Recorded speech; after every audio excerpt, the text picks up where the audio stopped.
Warning: the following content may contain flashing images. There will be graphic content and depictions that some people might find disturbing.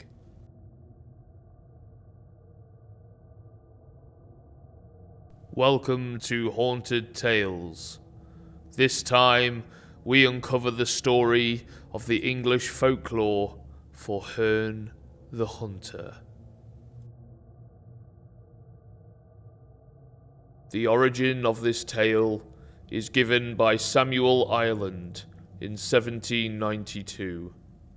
Herne was a gamekeeper under the reign of Elizabeth I, who supposedly hung himself from an oak tree in fear of losing his job and being shunned by his peers. Herne was a ghostly spectre that haunted Windsor Forest of Berkshire, now known as Windsor Great Park. It is said he haunted a particular tree called Herne's Oak and terrorized the wildlife nearby. The earliest written account of Herne the Hunter is in Shakespeare's play, The Merry Wives of Windsor, believed to have been written around the year 1597.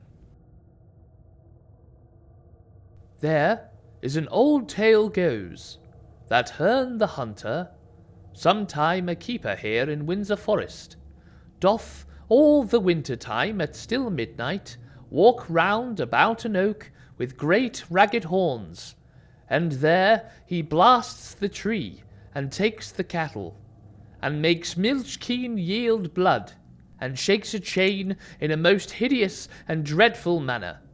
You have heard of such a spirit, and well you know, the superstitious idle-headed eld received and did deliver to our age this tale of Herne the Hunter for a truth. The origin of the name Herne has remained shrouded in mystery, just like the spectre himself. It has been said that Herne was linked to the Gaulish deity Cernunnos, whose name stemmed from the Latin term cern, or horned. Through Grimm's law, cern could have become Herne, and thus mean horned.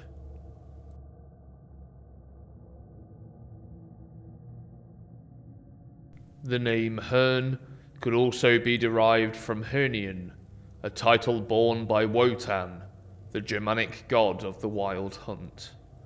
Herne appeared as Horn in early drafts of The Merry Wives of Windsor, who was loosely based on an historical yeoman of Henry VIII.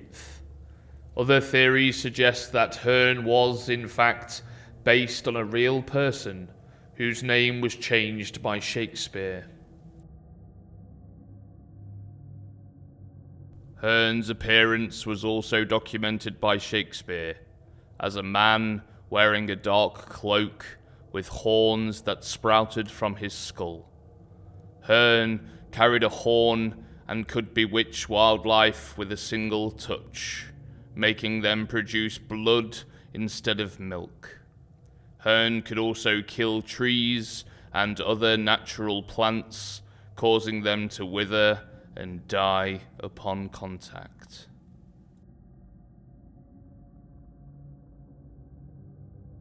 Many have claimed that Herne was a real historical individual, including author Samuel Ireland, who stated that Herne died an unholy death, the type that might have given rise to tales of hauntings by his unquiet spirit.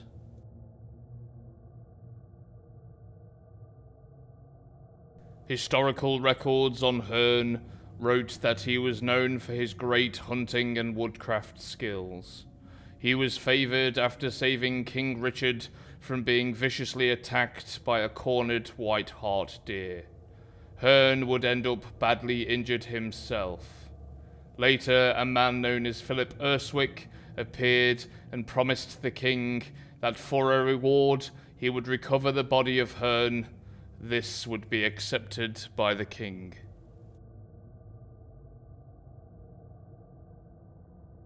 Others claimed that it was instead Herne that killed a white stag in the forest. The stag was known and considered sacred to the abbess of nearby Bordesley Abbey, and as a result, she angrily cursed him. Cast upon by this holy spell, Herne was cursed to hunt forever around Feckenham, half man, half beast, with the antlers of the stag he killed growing out of his skull. He carried a chain with him as a warning to people who intended to hunt in the area. Herne's legacy continued in other writings at the time, including the novel Windsor Castle, written by William Harrison Ainsworth, which gave more detail about Herne's demeanor and character.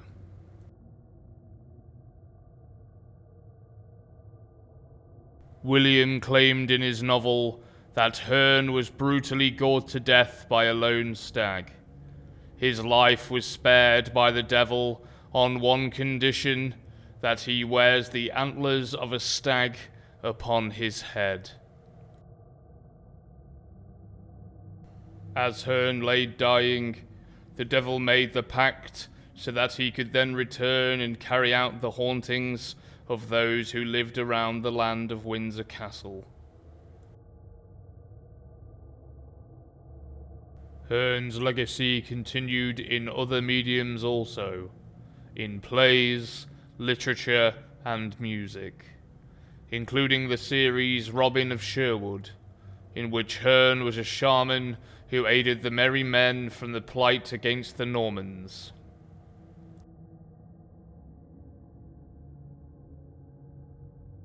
As more stories that came out regarding this hooded horned figure, the more people spread their paranoia, fear, and terror. So much so that people claimed they could hear his chains and horn whenever he was close by. For years after Shakespeare's account, many people claimed to have seen Herne the Hunter. However, his appearance became even more disturbing. Further accounts claimed that Herne had grown in size to nearly 7 feet tall. He could command hounds to hunt prey, and his appearance was linked to the deaths of monarchs and royalty. Links to the monarchy and royal families have continued up until modern day, with Queen Victoria herself claiming to have known about Herne's wanderings around the grounds of Windsor Castle. Herne's legacy became so widely known that a particular tree was the supposed location of Herne's spirit. For many years, a matter of local speculation and awe. Some Ordnance Survey maps show Herne's Oak a little to the north of Frogmore House in the Home Park, adjoining Windsor Great Park. This tree was felled in 1796, and a new tree was planted in 1906 when the avenue was replanted.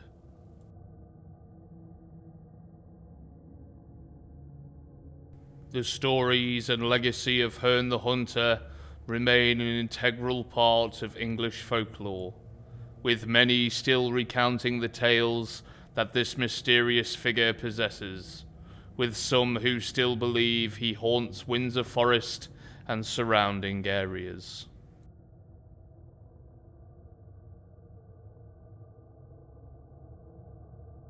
So be warned.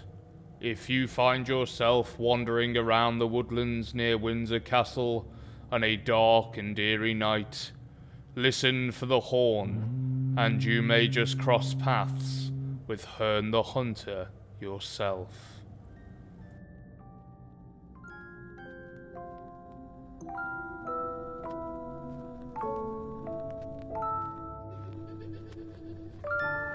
Thank you for watching. If you enjoyed this video, please give it a thumbs up. or if you're feeling devilish, a thumbs down. For more folklore tales and paranormal videos, please consider subscribing and hit the notification bell for new videos when they get uploaded.